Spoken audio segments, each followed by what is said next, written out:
right, what do we want to do? Whichever, man. If there's anything, His morals. if you wanna like just get some shit out about some shit, I what's on your I always mind? like talking about the moral landscape thing. Let's talk about that then. Yeah, any specific part of it that got you going lately? Okay, so like the idea behind Sam Harris's moral landscape is that morality is objective, Yeah. and the idea being like usually we think it's subjective. Like I think it's like cultural anthropology. Essentially states that all cultures are equal. You Mhm. can't say that one culture is better than another or more moral than another.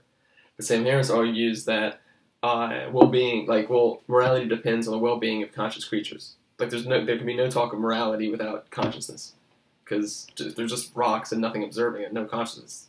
Well, if rocks can't feel, how can we add morality? right. How can rocks Morality feel is kind of how things feel, yeah. So he talks about like the well-being of conscious creatures being the basis of morality, and then you assume the worst possible scenario for everyone. So every conscious creature is suffering in the worst way it can. They're being burned alive, they're starving, they can't breathe, all this stuff.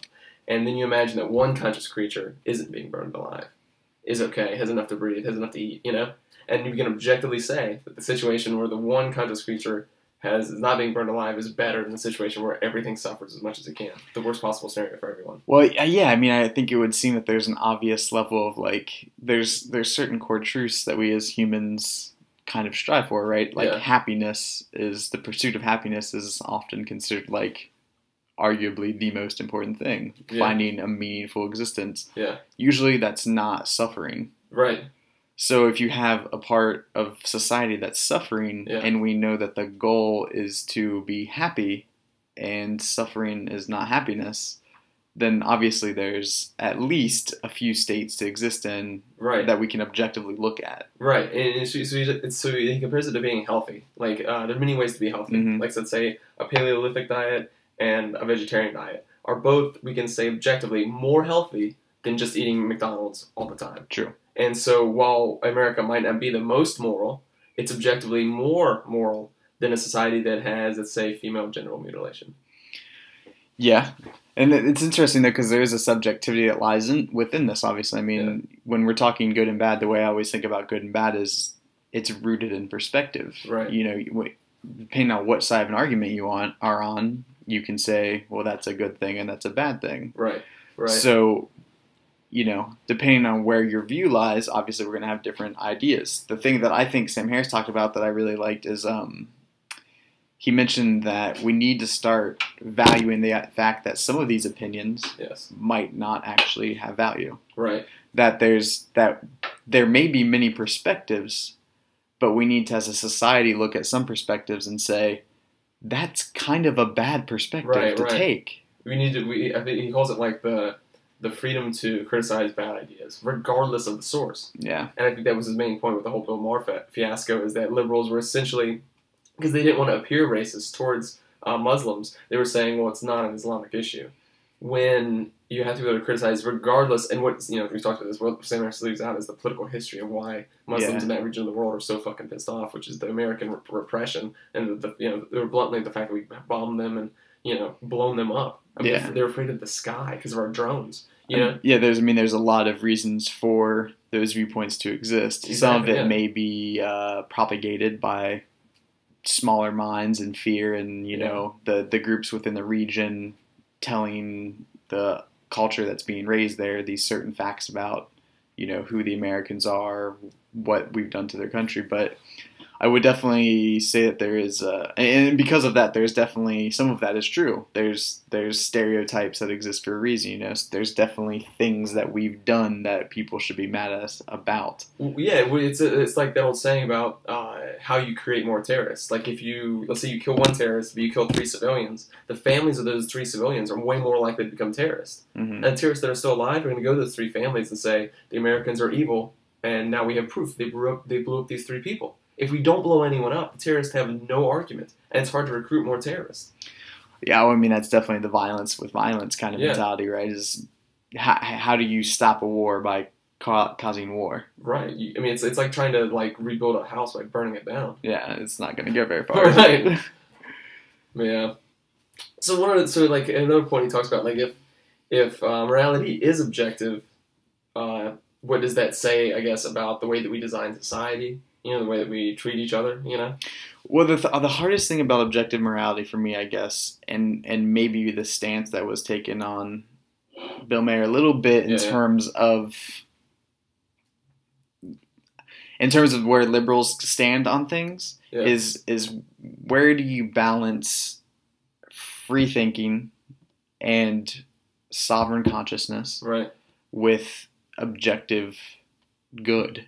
Okay. How do you rectify saying that to each their own, everyone should be their own God and have their own choices Right. in this world and be allowed their own opinions, and then in the next breath go, but those opinions aren't the right ones?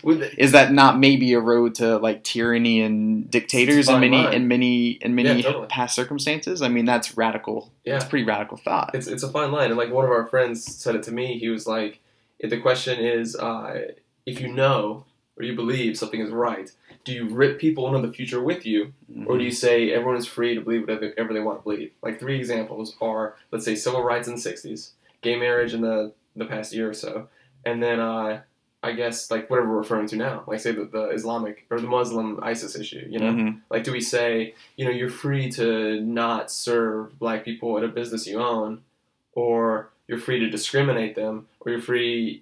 Or do we say, no, you can't do that? And this is how it is. We choose a side of history and pass laws. Yeah. Because historically, we've always we've done that. Yeah. At a certain point, we were like, we can't let everyone believe what they want to believe anymore. And we had to say, okay, look, this is the law. This is the side of history that we're choosing. And you're being ripped into the future. I mean, don't you have to hope at that point maybe that you say, all right, yeah, don't serve a certain race or a certain sex at your business. But then hopefully as a society, that becomes a known factor and people go, well, then we're just not going to go to that business, and they'll sink. Agreed. Like, I think that at a certain point you can do that. I think it's depending on the way that the flames of society are burning at a certain time. That may not always work, but definitely it should work, or it can work sometimes. But in other situations, society may be at such a vital point that you can't do that. Like, momentum takes a while. I mean, we have 7 billion people. Right. To change the zeitgeist takes time. So you're going to have phases where there's ideas that are in very they're in their seeds, and with those seeds come times of turmoil, because there's a lot of people who are starting to maybe pick sides as the issue comes to like fruition, where it's like, all right, well, this is actually starting to become a really big issue, this whole moral landscape thing. We need to really start, as we become a global economy, we need to start being like, well, if we're gonna bring all the countries together, how do we set down a universal law? Yeah, and I mean, if we did, well, at some point you have to say, like, you're not allowed to impose your will on someone else. It's got to be a very basic component of it. I feel like that, in my opinion, is the key of objective morality. And I think maybe it's too simple. Maybe it's simplifying it too much. But I think for the most part, it would seem that the baseline would be, don't tell another human being what to do so long as that other human being isn't inflicting damage or harm upon other people. Right. Serious actual harm, not ideological. Even ideological stuff we can let slide for now. Yeah. You know, let's ignore the fact that it feels bad to be called a name when you are a certain anything, a certain sex, a certain race, a certain whatever. The fact that you're a goth or a punk or a skater, any of these things. Let's just ignore that right now and just get to like the core thing of, you know, when you're controlling somebody, you know when you're hurting somebody. And I feel like that should be an obvious line of like, you can't tell me I'm not allowed to show my face. You can't tell me I'm not allowed to talk to a certain person. And that's why like this is I think why human like this is why I think like fixing our society is so fucking hard to do as a group of humans. Because right now, with what you said, I think it like the best solution is to diverge into like to go back to this idea that our schools are so important, and the libertarian idea of when you raise people in a society, the way that you raise them in schools and the mindset, the mental pillars that you give them are so fucking important. You know, you have to teach them at a very young age that they should do what you're saying, that they should have empathy, and they shouldn't, you know, force their will on other people. But if you don't do that, you know, then they're not going to, and it's gonna be harder to shift their minds later in life without, you know, let's say 4 grams of mushrooms. Yeah, well, I'd hate to shift the conversation a little bit, but then I think maybe part of what a way we bring about more objectivity is maybe in the education. Like one thing that is a little unfortunate is that we we don't teach thought. Yeah. We teach schools of thought, but we don't teach how to think. Right. We don't teach empathy. We don't teach perspective. We don't cater to dynamic attributes people have. We standardize, and then we create a certain consensus of what these kids should learn. Right. But what these kids should learn is not objective. It's a subjective. I mean, look at I think it's Arizona, New Mexico, whatever, and the things they do with the Bible and creationism and evolution, where it's like, no, we just don't want to teach anybody evolution. We think creation's pretty much the only answer. So that's all our kids will learn. It's like, well, come on, we should probably teach them how to think for themselves before we tell them what to think. And as a science class, they should be taught evolution. Absolutely. But the schools are like fucked. Cause I remember reading somewhere that the schools don't teach you like how to be a human, a good person. Like if someone like the thing that it was some poet that she was like, they don't, my mother was dying or her grandmother was dying in her deathbed. She's like, the schools never taught me what to say to a dying person, or to a person that's senile. We don't teach like these fundamental truths that everyone is going to go through. I mean, like. Shouldn't we teach like sorrow, how to deal with sorrow? Right, exactly, stuff like that. Maybe loss and pain. Yeah, and like sex education, like it should be way more open to. Like we can't have this bullshit. Nobody fucking talks about it. This like Puritan idea of like not referring to it at all. My sex education in Ohio was awful. Yeah. All I got told was I can get a disease and get a woman pregnant every time I do anything. Yeah. At all. I wasn't taught about condoms. I wasn't told about anything. I was told things like, well, I know somebody who never had vaginal intercourse but still got pregnant because if any semen gets near the the ovaries and sometimes in foreplay things happen, it's like, that's fear mongering. You didn't teach me anything. No. You just tried to scare the shit out of me. Yeah. And it kind of worked. Right. And I think it's way worse, I mean, as far as I know, with women, because there's this, I think, Christian shame that goes along with them and their body. And especially, like, female masturbation is way more taboo than male masturbation. Mm-hmm. Male masturbation is a joke that's in, like, every shitty PG-13 college comedy, or Absolutely. American Pie, Yeah. And, but, like, female masturbation is a thing where, like, I think there's this Christian shame attached to it, and therefore they're less likely to masturbate. And if you can't get yourself off, your partner has no fucking chance, Well, I mean, and a lot of people argue that a lot of the ways that society was controlled, with religion especially, is through the control of, like, sex, the demonization of sex. Totally. And especially the fact that, again, moral landscape, let's talk about that. Right. It's been dictated by, arguably, a patriarchal religion that was based in creating a bunch of phallic symbols and raising them to the sky and being like, it's pretty much a man-run world. Yeah. And now this man-run world is morally no longer objective. It's morally bankrupt. It's morally leaning towards one side of the fence. And that shit has propagated into the state where we are now, where not only were women treated inferior in the early stages of these religions, but now when we're in this heavy economic capitalistic society, they get paid less, which in many ways is a representation of value. That's how we value people in our society, unfortunately, is how big their bank account is. Right. They have a few zeros more than the other person. Yeah. They're probably a more valuable human being. Right. And in that patriarchal landscape that we've built, we've defaulted putting women at a lower value. Yeah. And that completely loses the objectivity. Yeah, I mean, you can't like have a well-run or an equal or a progressive or evolving society where half of your population is deemed less than the other half. Especially in situations where they're given like way less rights, like the situation we were just talking about in Iran. Yeah. Well, I mean, and then again, that brings up the other question. Like, look at where we've come from. Right. I mean, talking about the spectrum of the moral landscape. Yeah. Look at where we are now. Yeah. Look at where we were then with those religions, and then look at where other places of the world are still at. Right. Arguably, that place has went backwards in a different way than we went backwards.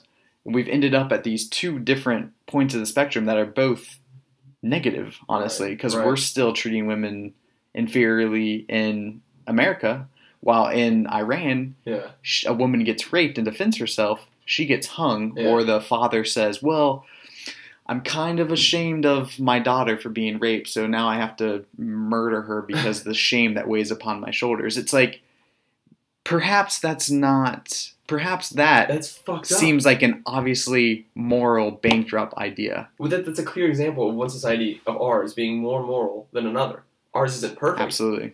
It's not perfect. There are many ways for society to be moral, and we can easily envision a society that would be more moral, that treated women completely equally. Well, then we objectify them while they hide them. Right. We put women on the front of mean, covers nude while they... But the difference is if a woman chooses not to go on that cover, or chooses to cover herself up and not wear the bikini, she's free to do whatever she wants. She can still be a fucking CEO. Yeah. Whereas there, if she doesn't wear the burqa, she's like arrested, hung. It's a huge moral difference. It's a huge moral difference, and I completely agree with you. So the question becomes, how do we as a society? I mean, everyone hates America, arguably because we're the police of the world. Yeah. Having said that, I think whoever was in our position would be hated. Yeah. And you hate the person on top typically. Everyone always likes the underdog in many ways. But where does the line draw between being like, all right, well, we're just going to take care of our own and be a very like insular nation, and we're not going to mess with anyone else in the world. Yeah. And maybe that will appease everybody. Yeah. How do we take that and balance it out with?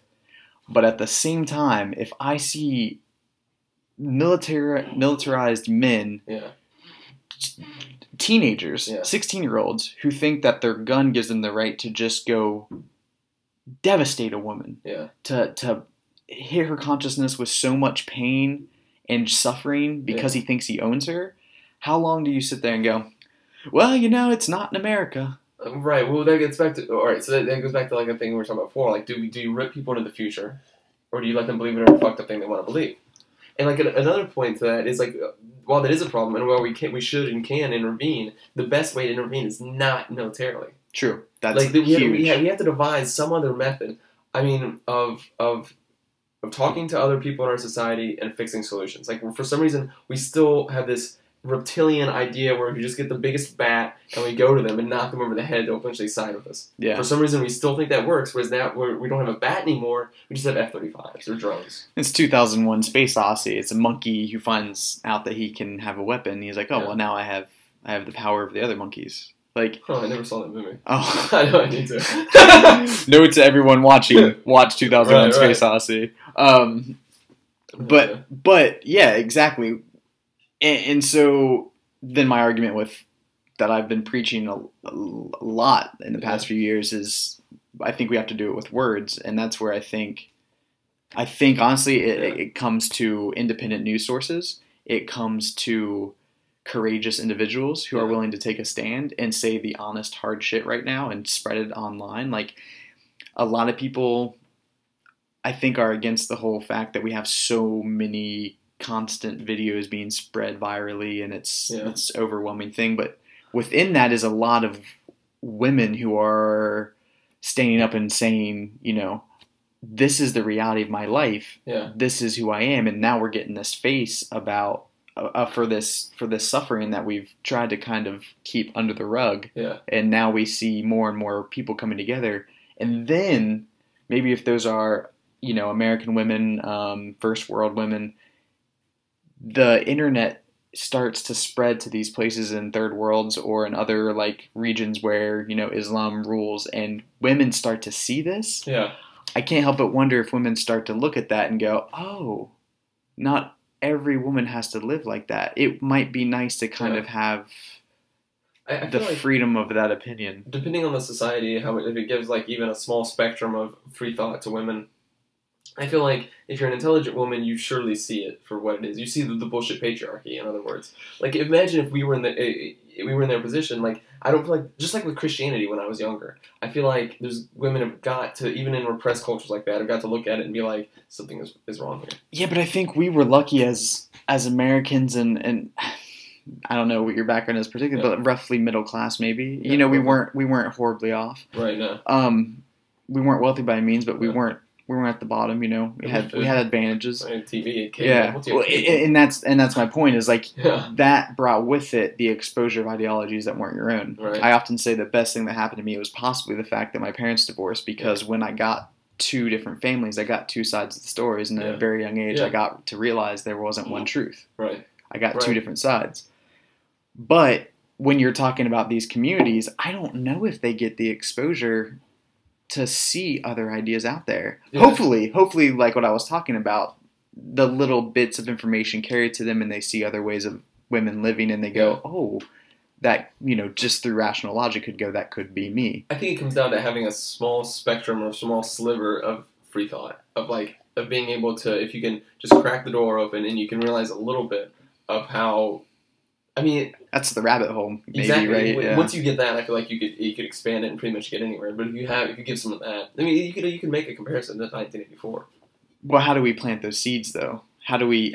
What society are we talking about in general? Well, how do we give those little cracks of free thought, of insight to places where the men, where they don't get the information, and they're just constantly hit over the head with this idea of you'll be stoned to death? The Burka situations. Exactly. But how do we, for a lot of those women, as far as I understand, this is what I've been told, there is a great honor in upholding these traditions. They find it to be the best way to uphold honor. So when you show them these other things, isn't there a chance where it's well, I don't see that as honorable. I see that as neglecting my God, neglecting my family, going against my values.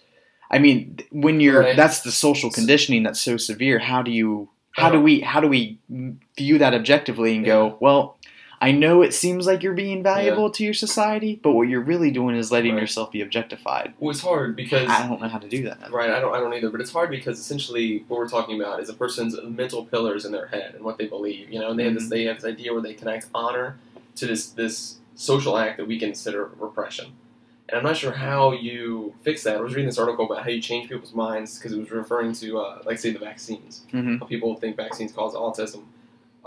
Which there's no proof of, and vaccines, what is it, polio? Mm-hmm. We wiped out polio, and now it's returning because people won't give their kids vaccines. And it's how do you change people's minds on this? So they tried 4 different tests. They tried pure facts, they tried a sob story with images, and a couple others I don't remember, and none of them worked. Some of them had the opposite effect, where people got the information and more staunchly sided with the fact that vaccines caused autism. And the writer was musing about how if someone asks you about the Earth rotating the sun, and you mess it up somehow, and you say, a year, it takes 2 years to revolve, and it's 1.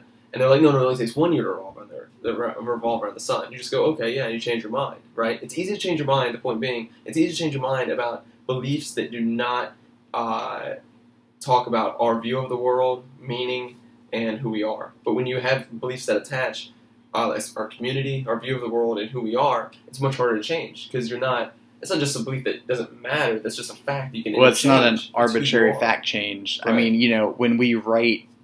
When we write memories into our consciousness, we do it with a filter. Yeah. We purposely pick and choose the things that matter to us and that we give thought to by reflecting on them later, by taking photographs of them and reliving them. We tell ourselves a story. Absolutely. Yeah. So if we've created a story that in our mind completely goes against this new fact that we're learning, we're going, okay, well, your fact sounds great, but I have a lifetime of experience that contradicts it. So I'm just going to go ahead and stay with my stubborn truth that I've learned. And it's hard to go against that because a lot of times I would argue that that's spirituality, that's free thought, that's valuable stuff to have. But how do you balance it with some sort of perpetual agnosticism where you're not getting so caught up? Perpetual agnosticism, that's good. But I think another way to phrase it too is that the mental pillar of this belief is too deeply rooted into their mind about who they are and to all these different aspects of their life. So when you try to uproot it and change it, you're not just changing an idea, you're changing a person's view of themselves and of the world, and that can really shake people when they've never done it before. And this goes back to that same idea of how do we make a society that is objectively less moral?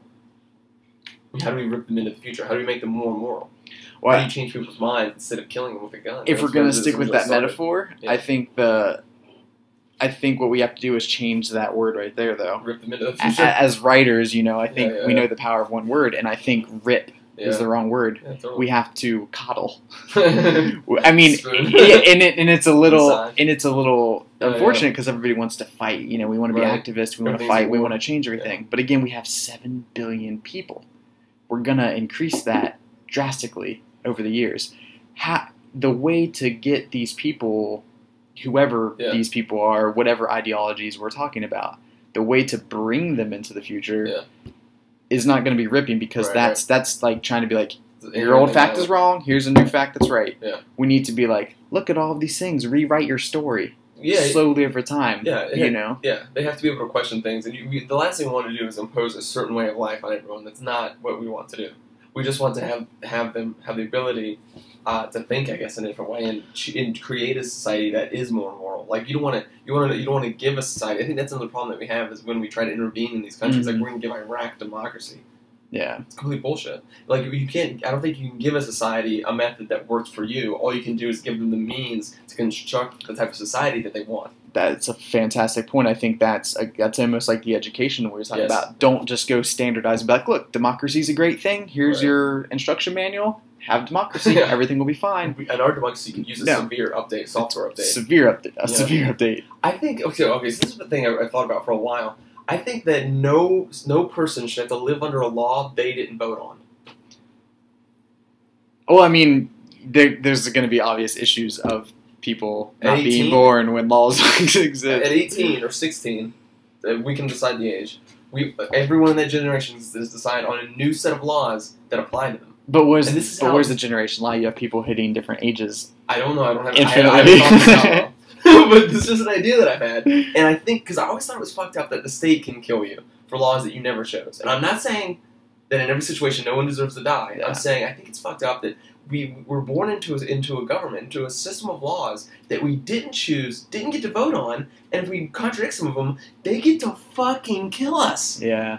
At least give me a say in what I can get killed for. I mean, the problem there is that if we are talking about objective morality, then aren't we arguing the fact that there should be such an objectively blatant thing that we could just set a core set of rules and then let them perpetuate and it takes care of everything? I mean, aren't we asking aren't we asking society to evolve to a point to where the laws reflect more objectivity? I agree, and I don't think the 2 points contradict each other, because I still don't think that, say, like the men who condemned that Iranian woman to death, I don't think those men should die.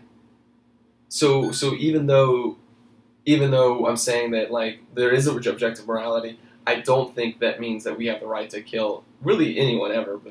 But obviously that's my own personal opinion, and this would be a topic of Congress of people. Wait. Yeah, and I would argue that objectively, maybe killing anyone ever kind of goes against the first rule of what we're describing as maybe the baseline for objective morality. No, I said you shouldn't. Exactly, that's what I'm saying. I would argue with you. I would agree with you, I suppose. That's a fundamental thing of like what we should do. Again, Sam Harris, obviously a huge voice on this topic. I think he mentioned, what was it? Something about if you punish a kid with pain and humiliation by spanking them in a classroom, how does that create a thriving, happy, fulfilled child? Where does like pain and suffering and embarrassment somehow turn into like positivity?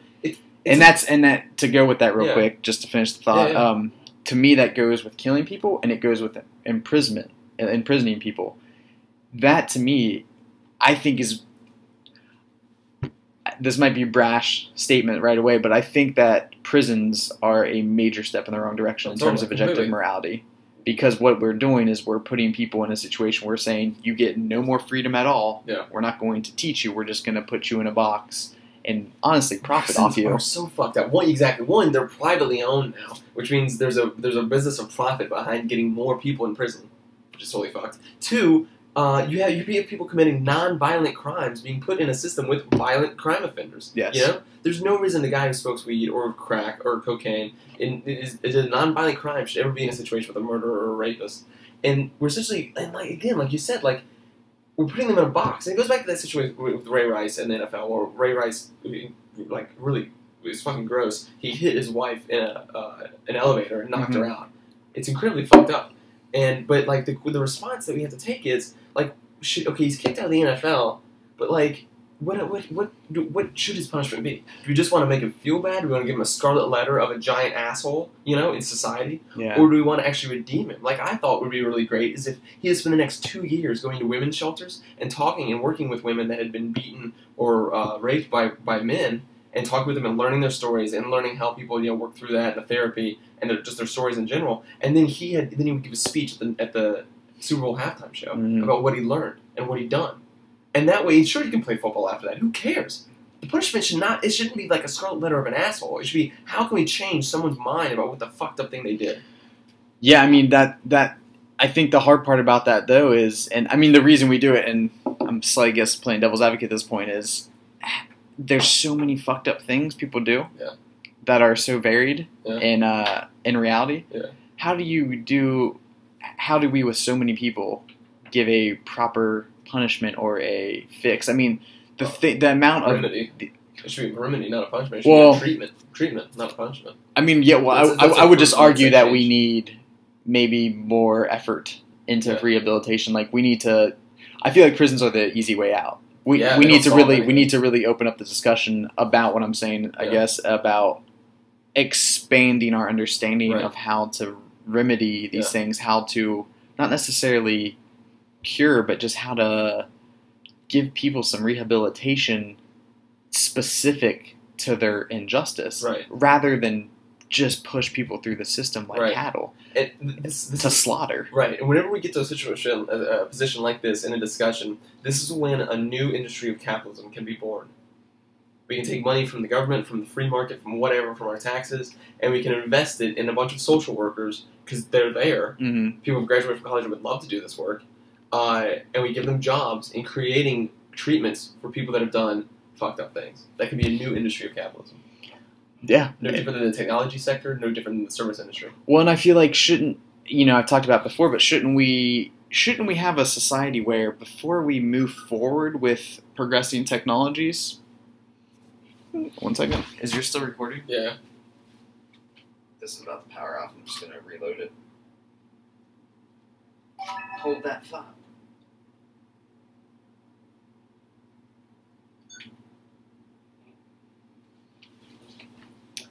Before we move forward with progressing technologies and working on all these really elaborate things, I mean, obviously we should move forward in many ways because these advancements bring things like solar panels and there's great benefit.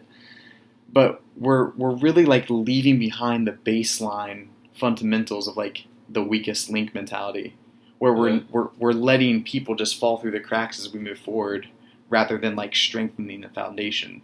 And I feel like that's a little bit what we're missing out with the moral landscape, and especially with like prisons, is we're just like, we don't really have a good decision yet, or we don't really know what to do. What we've always done is just put people in holes or in boxes.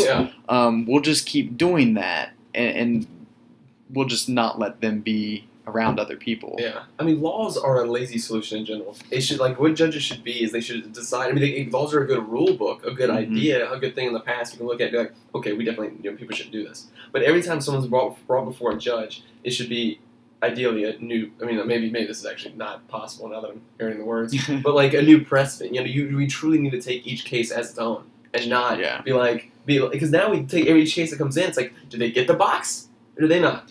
And it's done with such capriciousness almost, where it's just like, today I just had a shitty day, and you got 10 seconds to plead your case. Go. And it's like, well, you're about to steal my freedom. For years. You're about to completely steal my freedom. And not only are you going to steal my freedom, but you're going to put me in a situation to fix me where I'm actually dealt with influences, the people around me, who do things worse than me and can teach me bad things. So rather than help me, you're going to give me 10 seconds to plead why you shouldn't put me around people who are going to make me worse. Exactly. Like, if I start my day and, like, the milk I get out of the fridge is spoiled, and I spill coffee on the shirt I was going to wear, and then I miss the bus, then when I get to work, my boss yells at me. There's no person's fate rests on my having had a shitty morning. But if a judge has a shitty morning, the first person they get is just fucked. And if you're the boss in that situation, if you're not even the employee, if you're the boss, and then someone shows up late for you, you're already pissed off because of your day. Right. And now you make a rash decision because that's, I mean, we are way too, this is a very interesting topic, obviously. Laws are maybe the embodiment of our attempt at moral objectivity. Yeah, they are. They are. But they're backed by subjective people. Right. With interest, honestly, with interest groups, backed by political parties, backed by the fact that I have 100 people on my case today and I'd like to get to dinner. Exactly, I mean, there should be a little bit more respect for the average human being than just lining up and being like, all right, stand there, you got 15 seconds, do you know where we charged you? Yeah. I mean, we have a lot of people. It would take a long time, but shouldn't we dedicate the efforts to that since this is people's freedom and consciousness? Yeah. This is just an anecdote, but so one time I got called into jury duty, and it was essentially the case was it was in Baltimore, so obviously it was a black dude on trial, and it was his argument versus the cops about what had happened. Mm-hmm. And they brought me up it was some question. They brought me up to the stand after I answered something, and they were like, what do you think? Do you think the cops would change their story to prosecute the man? And I was like, of course, they're watching their own asses. Of course the cops would do that. And they're like, yeah, you're not serving on the jury. Yeah, because I had the idea that cops could have vested interest and could watch out for their own interest over. So they took you off jury duty. Yeah, for that. Yeah. Wow. Yeah. And that right there is that's skewing the case. The black dude was standing right there with his lawyer, and there was the judge, and I guess the prosecutor, because that would be the defendant. And he just shook his head, and I was like, I had no idea what happened. But that's completely stacking the deck. Yeah. I mean, they're basically saying, we want to convict this guy. Yeah. And you're going to be a little bit more objective or real about this and not just be like, oh, put the guy in jail because, he's not a cop, so, he's pretty much got to be wrong. I mean, a bunch of cops, just like any group of humans, couldn't lie to save their own ass. Let's talk about police and moral objectivity. Okay. Let's talk about police and moral objectivity. Yeah. You look at any piece of fiction or nonfiction, even in a lot of cases, and when there's a evil person per se or something, there's a sense of or there's a leadership position. There's this idea of the best person for the job is the person who doesn't want it. Do you know what I mean? Like when it's a leader of a town or something like this. That's not a bad point. And you talk about CEOs with being fucking sociopaths. Be a sociopath. I think the same holds true for a lot of police officers. Because to be a police officer in this world nowadays, you have to pretty much realize that your job is to ticket people in many cases and make their life a living hell and make them, you pull people over for a ticket. If if you're going to be a police officer, that you're going to pull somebody over and give them a $200 ticket for running a stop sign, where it's like, okay, what did I do to threaten society? Exactly. And now you're going to give me a $200 ticket on a minimum wage job that's going to completely fuck up my life. And it could possibly completely ruin your life. This simple ticket. And you have to sign up for that as a cop. Yeah. You have to be okay with that. Yeah.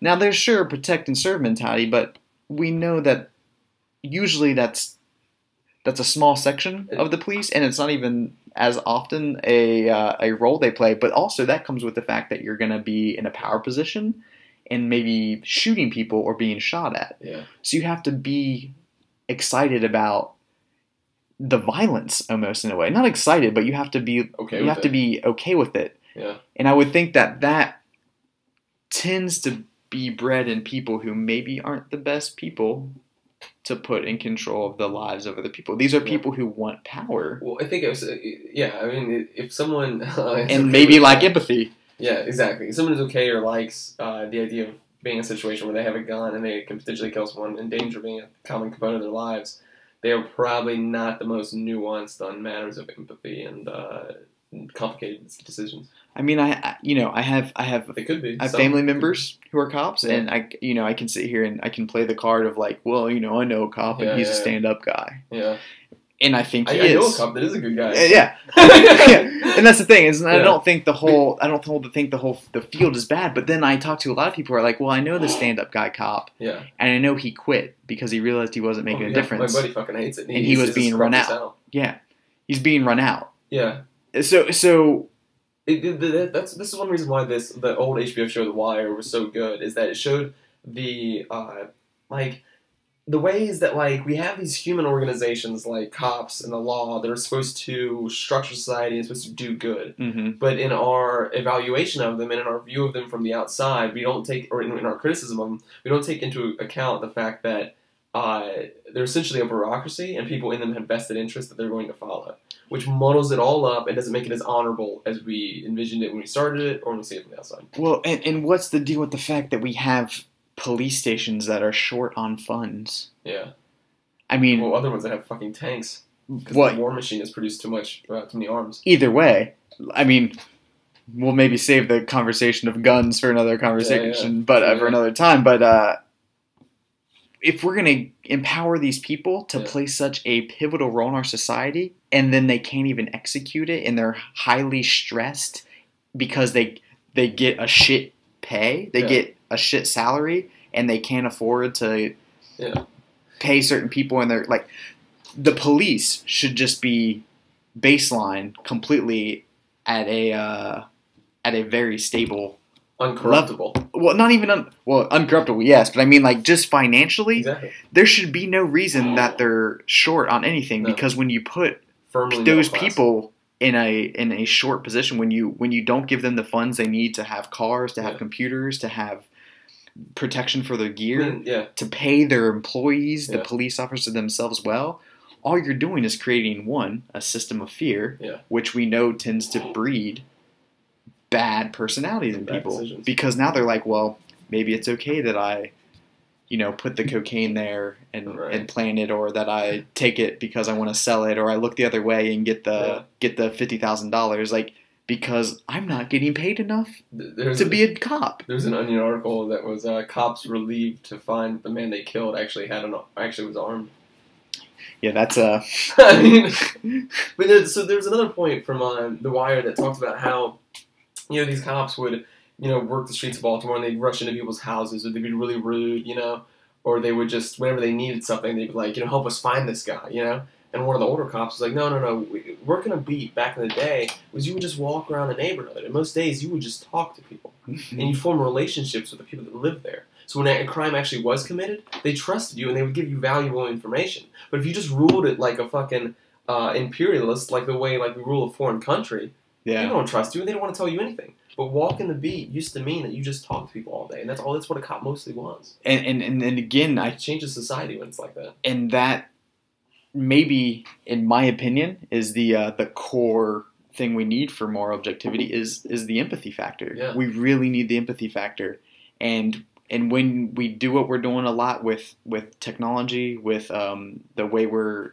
preaching to people how to have lives where they're successful by boxing themselves up and separating themselves from society in their big houses, all we're doing is perpetuating a system that lacks empathy. It would be so beautiful if we could fund those police so that we had enough to constantly just walk the blocks. Right.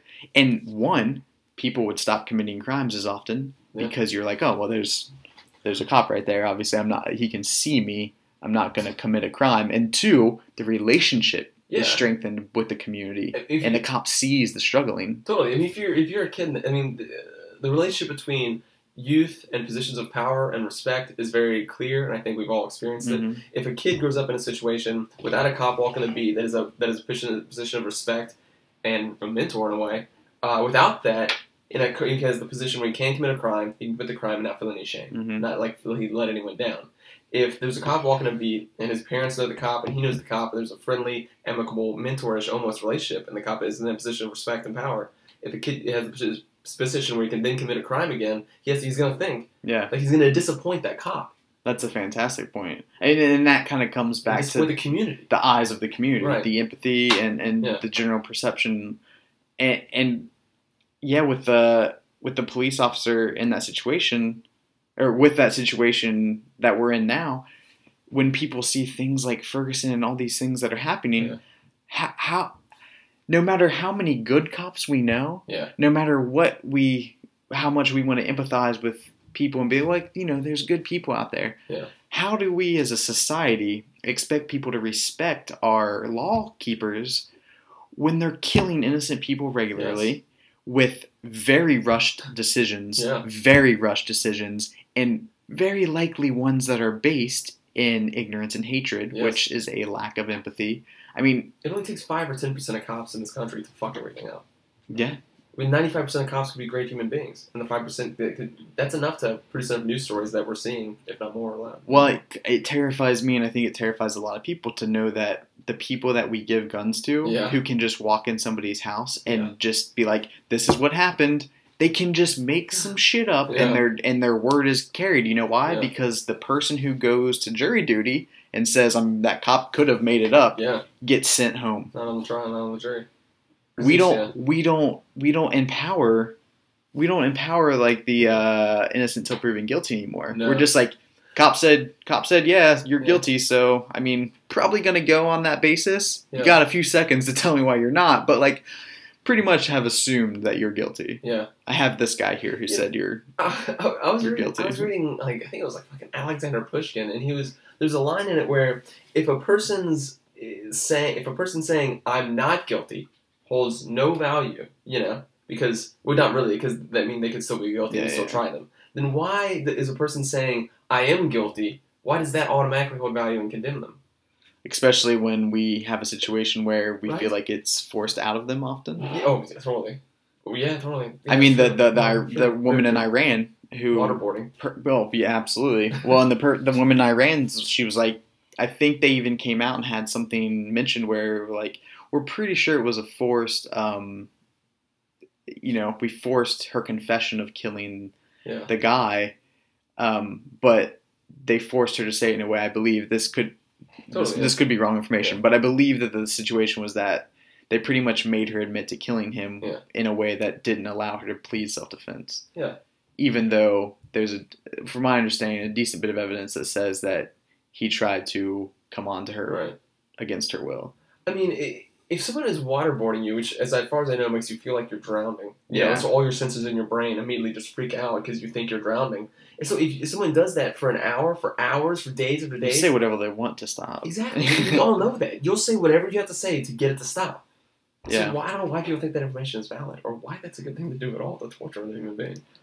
Again, maniacs, man. Fucking sociopaths in power. The lack of empathy. Yeah. I feel like maybe that's, if we're going to kind of have a full circle on that, I think maybe that's where more objectivity lies. The key to getting there is with empathy and having people kind of getting to a point where it's like, okay, well, a good baseline is just saying, as long as other people aren't suffering, do whatever you want, because do not impose your will on other people. Yeah, because I hate it when I suffer, and I would just like not to see other people. I just think it would be good if other people didn't have to suffer either. Yeah. It seems so simple, but how do we? How do we spread that idea without being police? Yeah, since before in this, and since we talked about Sam Harris a lot, he has a lot of lines that I feel like are very empathetic, and they go unnoticed in his popular perception. And one of them is, everyone you ever meet, best case scenario, will lose everyone they've ever known, will suffer through old age, will lose their motor abilities, their mind. All these horrible things will happen to them. Why would you be nothing but kind to them in the meantime? Mm-hmm. Fucking true. Whereas Valiant said, and that you gotta be nice, baby. And that's the ripple, and that's the ripple effect of the momentum and the zeitgeist and changing minds over time. Like if we have a bunch of people, I mean, I guess that would be my answer. Let's just have a bunch of people in this world start treating people kindly when we have the advantages that we have. Yeah. Stop squandering the gifts that we've been given. Start treating people kindly so that they in turn are like, well, I've had a good day today. You know why? Because I've been treated kindly. So I will treat someone else kindly. And that eventually spreads to the point where maybe that person feels kind of fucked up for telling a woman she can't do what she wants, or for maybe profiling that black kid who had a wallet in his pocket and decided that it was a good idea to shoot him because he was running. Right. He's not allowed to run. So fucked up. Human beings shouldn't be allowed to run freely. That's, come on. I mean, that's incredibly fucked up. Yeah, how do we justify that? I have no idea. All right. Well, I think that's my take on more objectivity, preaching empathy, and spreading that ripple. Any last thoughts? No, I think we covered a lot of stuff. All right. This is Steven signing off. Donovan James. Thanks for hanging out with us.